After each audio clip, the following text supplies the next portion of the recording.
gentlemen, a warm welcome for Hillary Clinton.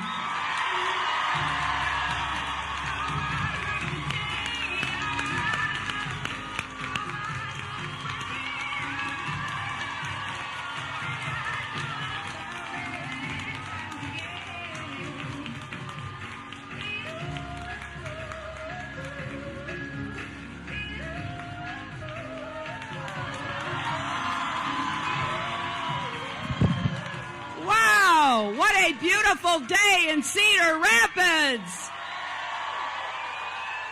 I am so excited and happy to be back here. I really think of Iowa, and especially all the communities that I visited, as the place that got my campaign started and gave me the chance, as only Iowa does, to talk with families about all the problems that keep you up at night.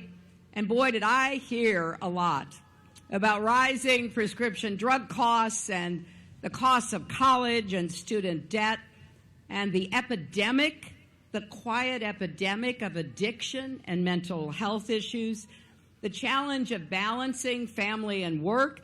All of those conversations in coffee shops and college campuses really put me on the path to understanding what it is your next president should do.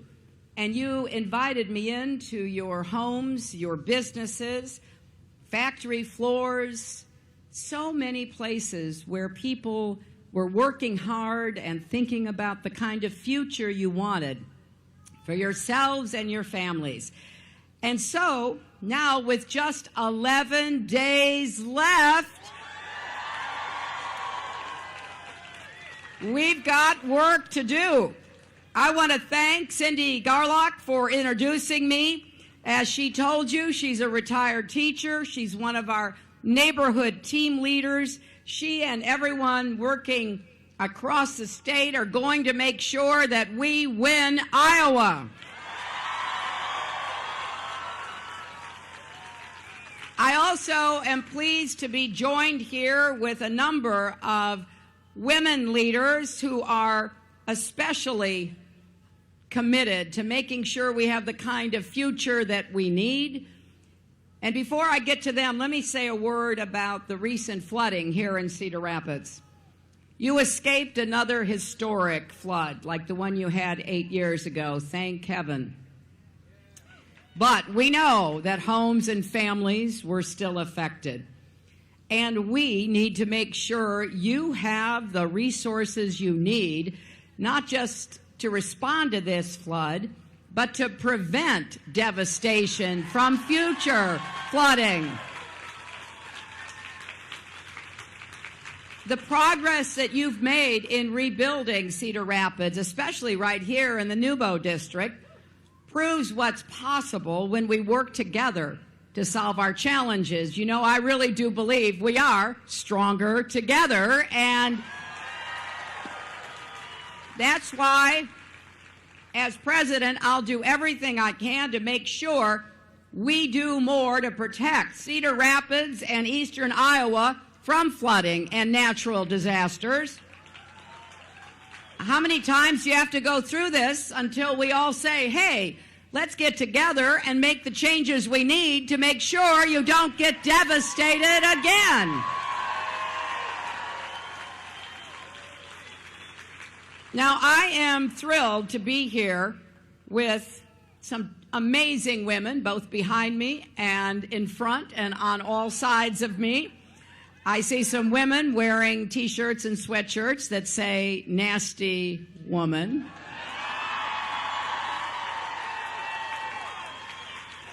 I mean, really, you can't make this stuff up. But I want to say a word of support and recognition of Patty Judge, your former lieutenant governor, candidate for U.S. Senate, who sure would bring a lot of common sense and hard-won experience to Washington. And I also hope that you will send Monica Vernon to the Congress. Now, what I just said about Cedar Rapids and Eastern Iowa, I need some reinforcements. And Monica and Patty would be just that, making the case for why this part of Iowa, this part of our country, is so essential to the agricultural industry, to food production industry. We've got a lot that we need to be doing.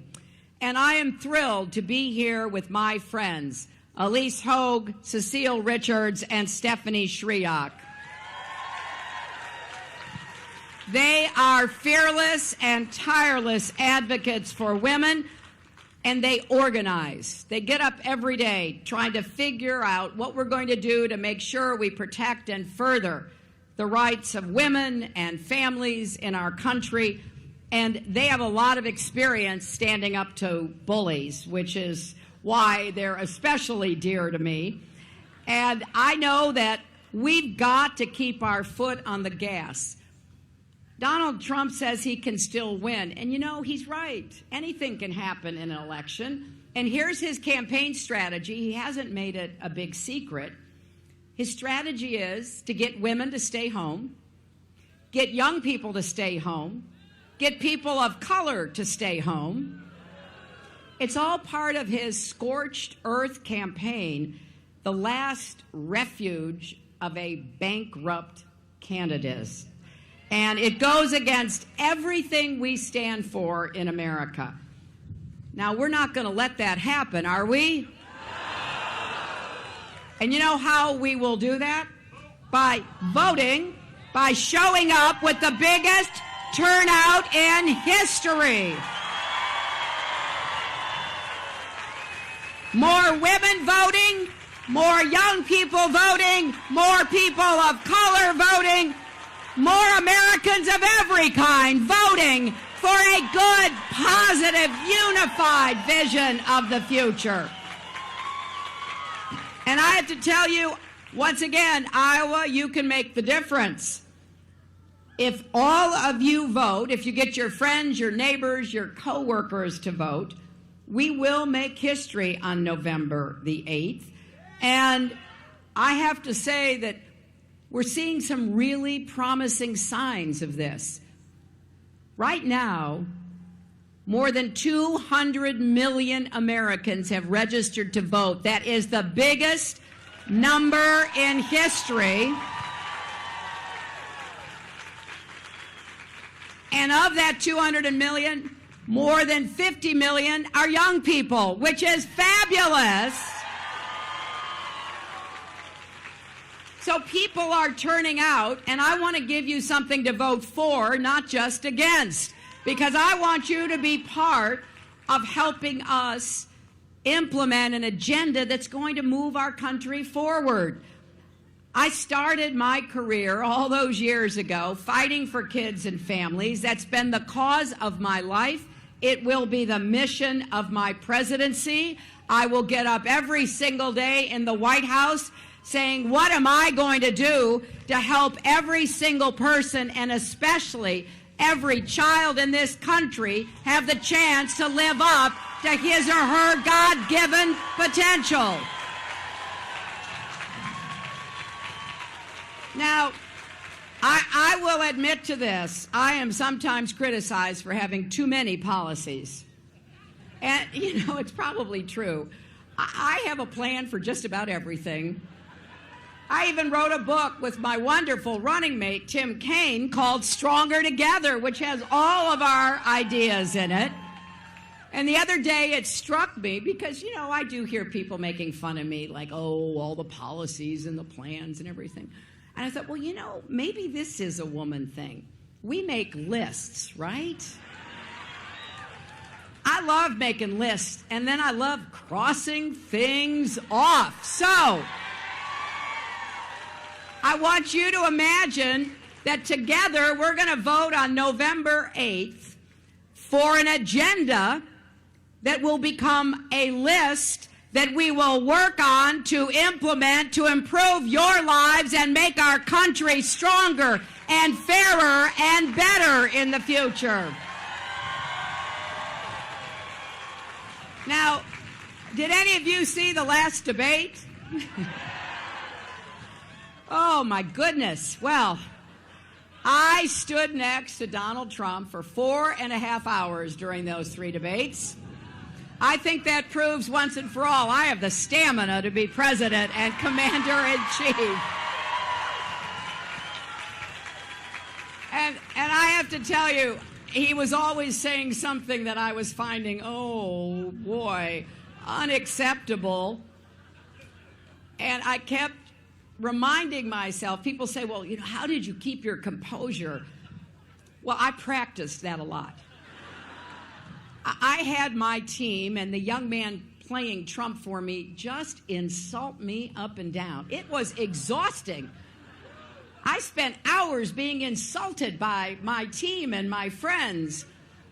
And boy, did it prepare me to stand there with the insulter known as Donald Trump. And so I kept thinking to myself, that wonderful line that Michelle Obama delivered in our convention when she gave her speech, when they go low, we go high.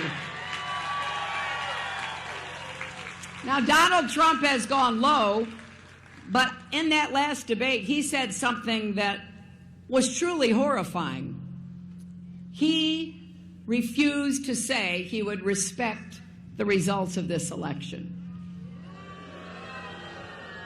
I know. It has never been done before. Nobody. You can go back and look at debates and speeches. Nobody running for president representing one of our 2 major parties has ever said that. And I have to say, the first thing a president does on January 20th is to take an oath to preserve, protect, and defend the Constitution of the United States. In our country, we have free and fair elections and a peaceful transfer of power. That is one of the great hallmarks of American democracy. And when you question the very institutions of our democracy, going back to the founding of our country, you are attacking democracy. Now, we have seen Donald Trump attack so many different kinds of Americans. He's attacked African Americans and Latinos and immigrants and Muslims and POWs and, of course, women and people with disabilities, right? But now his final target seems to be democracy itself. I went to 112 countries as your Secretary of State, and in a lot of those countries, they're nowhere near democracies. They're dictatorships, they're authoritarian regimes, or they pretend to be democracies, but one of the people on the ballot gets 99% of the vote. And I knew every time I went anywhere else in the world how blessed I am to be an American. There's so many things to be grateful for, and how we govern ourselves and how we conduct our elections is among them. So we cannot just blow off what he's saying, because he still is saying it. He's standing up in front of large crowds, and you can see how he's egging them on, talking about rigged elections, talking about how we should just cancel the election and make him president. Right, yeah. Well, we've got to be vigilant about this. This is not something to be made light of, because there have been too many times in world history where somebody gets elected and then that's the last election that is held. So we have to not only stand up for whoever our candidates are, we have to stand up for the process of electing them, because that's how we lead ourselves. That's how we make decisions together. Now, I really believe that people are responding to that. And look at what's already happened. More than 16.5 million people have already voted. And here in Iowa, 370,000 people have cast their votes. One of those voters is Rulene Steininger in Des Moines, and she was born in 1913, before women had the right to vote. She's 103 now, and she's a pistol. She came to see me last time I was in Des Moines, which happened to be the first day of early voting. And she came to tell me she was on her way to cast her vote. She had her walker. She had some of her young family members there with her. But she was determined that she was going to vote, and vote early. So don't let anybody tell you they're too busy to vote. If Rulene can do it, anybody can get to the polls, get to the early voting places, get to the mailbox, cast your vote. I'm excited about what we're seeing across the country because I think people turn out because they want to be for a better future, a common vision, a dynamic America where everyone counts and everyone has a place. So let me just briefly talk about some of the issues that I think people care about, because when you stop to think about it, every one of those issues is truly on the ballot. Now, they may not be listed. It might be my name and my opponent's name, but they're on the ballot. Here's one example. Throughout this campaign, actually throughout his life, Donald Trump has demeaned and insulted women. Now, we all heard the tape of him on the bus bragging about what he did to women, and given his long track record of lewd and offensive comments about women, it was shocking but not surprising. And then one woman after another has come forward to say what he said on that tape is exactly what he did to me. Now, how did Donald Trump respond? Well, he started holding big rallies, broadcast on TV. And he said he couldn't possibly have done those things because the women speaking out weren't attractive enough for him to have assaulted. He said, one woman, and I quote him, would not be my first choice. Look at her. I don't think so. He even called the female journalist covering the story disgusting, which he's called other women as well. He's also on tape bragging to the radio personality Howard Stern that he would routinely barge into the dressing rooms of beauty pageant contestants while they were undressed to, quote, inspect the women. That was his word. He was inspecting them. I sort of get away with that, he said. And maybe the most alarming part of what he said is that he admitted he did it with teenage contestants. Can you imagine? This is a man who relishes making women feel terrible about themselves in every possible way. Someone who thinks belittling and objectifying women make him a bigger man. He goes after dignity and self-worth of women, and I don't think there's a woman anywhere who doesn't know what that feels like. So this is who Donald Trump is. This is how he speaks. This is how he thinks. This is what he does. Now it's time for all of us to stand up and say, this is not who we are. We are better than that. We are Americans.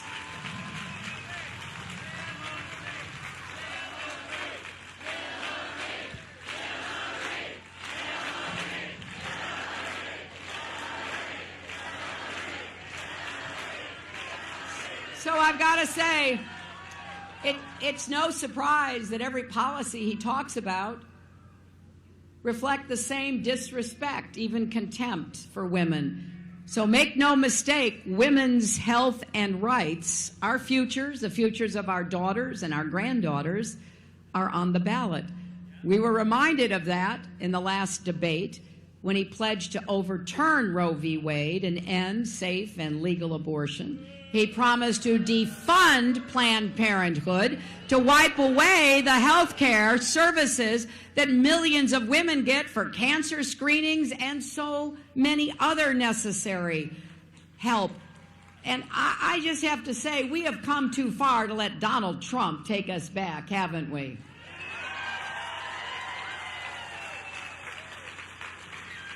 And, you know, I fight for women's issues, not just because I'm a woman, but because I believe these are American issues. Again, remember those 112 countries I visited?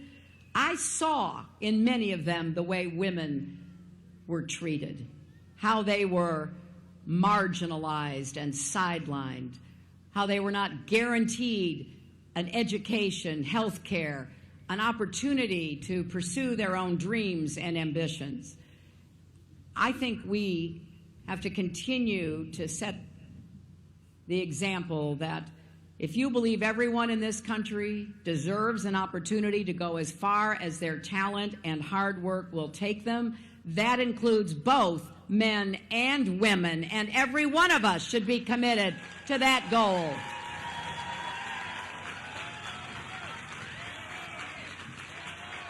Well,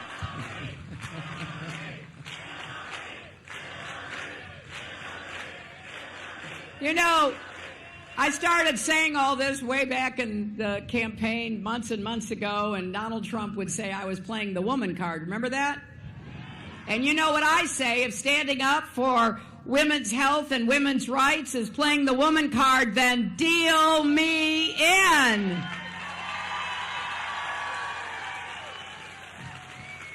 But we also have to make the economy work for everyone, not just those at the top. Men and women, the young, the old, everybody should have an economic opportunity to go as far as they can, because I believe when the middle class thrives, America thrives. And we're going to fight hard to make the biggest investment in new jobs since World War II. Investments in infrastructure, advanced manufacturing, technology, innovation, small businesses, which are the real heartbeat of any economy, where most of the new jobs will come from. And we're going to invest in clean, renewable energy to create millions of new jobs in that field. We are going to make America the clean energy superpower of the 21st century with your help. And I go around bragging about Iowa because you already get a third of your electricity from clean energy, mostly wind, right? So we know we can do this on a national basis. And we also have to make the economy fairer. That means raising the national minimum wage. So if you work full time, you're not mired in poverty. It means finally guaranteeing equal pay for women's work. And it means having affordable child care and paid family leave, because families are under so much stress today. And I met so many young family members, moms and dads, as I traveled across Iowa. And I keep meeting people who are really under tremendous pressure. Tim Kaine and I were in Pittsburgh last week, and Tim was talking to a big group of folks, and one of the women was holding a 3-year-old daughter. And Tim said, as we do, what a beautiful little girl. And the woman said, I came here to tell you and to tell Hillary Clinton that right after I had my baby, I got fired from my job because I had a tough pregnancy and a tough labor and delivery, and I couldn't come right back to work, so they fired me. I'll tell you, if we say we care about children and family values, don't you think we ought to have paid family leave and actually prove that we do?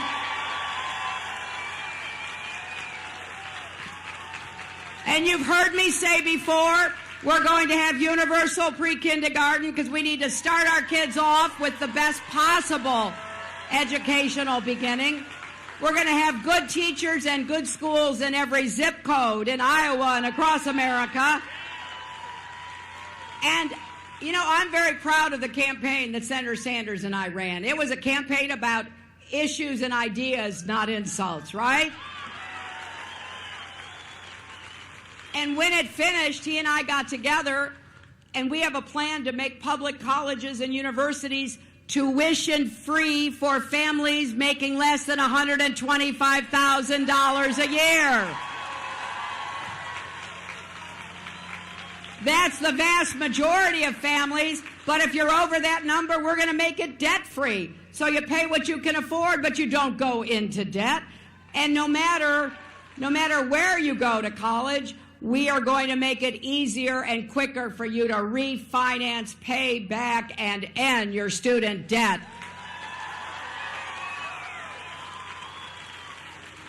I think it's time to support teachers and students. So vote to put a world-class education within reach for everyone. And we are also going to make sure that we have a tax system that is fair. And you know what that means? Nobody making less than $250,000 a year will have your taxes raised one bit. I have made that pledge. I'm going to carry through with that pledge. But we're going to tax millionaires and billionaires and corporations because they're not paying their fair share. And you can hear it when Trump talks about what he wants to do. He says he wants to cut trillions, that's trillions with a T, trillions of dollars in taxes from millionaires, billionaires, and corporations. Man, that is trickle-down economics on steroids. That is the worst idea. We need to build the economy from the middle out and the bottom up. That's what's going to get it growing and providing more jobs and opportunities. And it's especially ironic coming from a guy who didn't pay any federal income taxes, right? You know, back in the 90s, he lost $1 billion. He says that makes him smart. Look, I just don't know how smart you have to be to lose $1 billion in 1 year running casinos. But I've never met somebody who lost money running casinos, because with casinos, the house always wins, right? So he calls himself smart. His supporters call him a genius. Well, I guess you have to be a genius to lose $1 billion in a year. But here's what's important. Every one of us who's worked, gotten a paycheck, we've paid more in income tax to support our military, our vets, Pell Grants for students, health care, highways, education, agriculture than Donald Trump. And I think that tells you everything you need to know about him. This is Donald Trump to a T. He is the poster boy for bad business behavior. His companies denied housing to African Americans because of their race. He made most of his products in other countries, not the United States. He bought Chinese steel instead of American steel to build his hotels.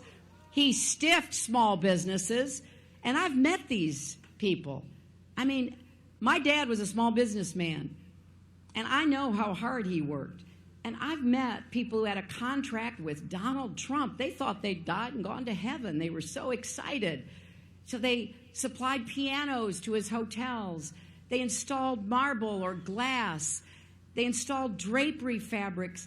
They worked hard, and then it came time to be paid, and he stiffed them. He wouldn't pay them.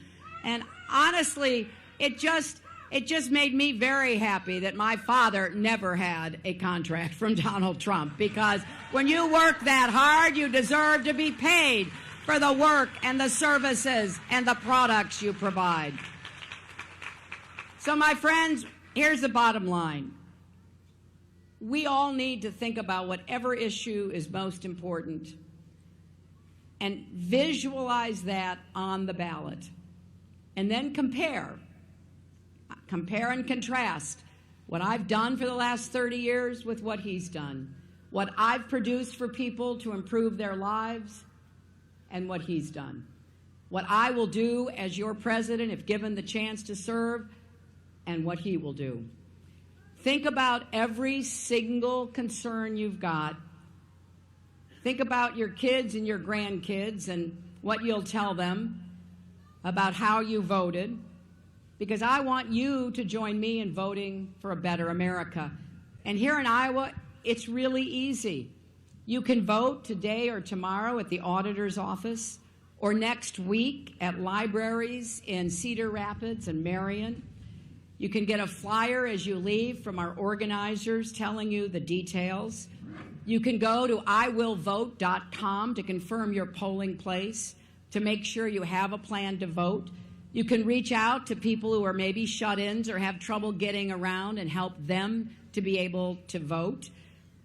Every phone call you make, every door you knock on will help us make a difference in this election.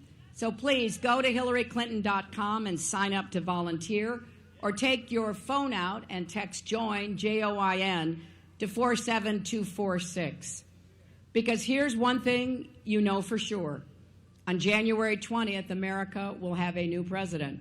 And the real question is, what kind of change are we going to have? Change is inevitable. It's up to us to determine how we're going to guide and shape that change. I personally don't think people, when they stop to consider it, want the kind of change Donald Trump is offering.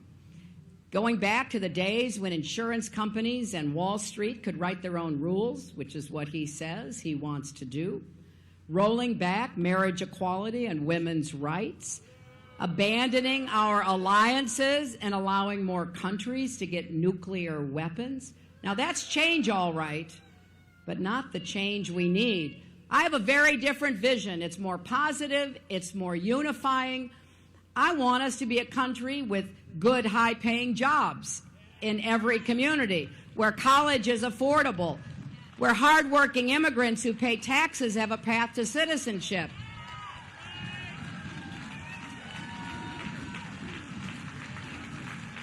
Where we respect each other, men and women, immigrants, African Americans, Latinos, Asians, everybody, that we recognize we are in this together, and where we lead with strength and intelligence in the world, working with our allies to fight and defeat terrorism and stop the spread of nuclear weapons. So change is coming. The choice is yours as to what kind of country we will have.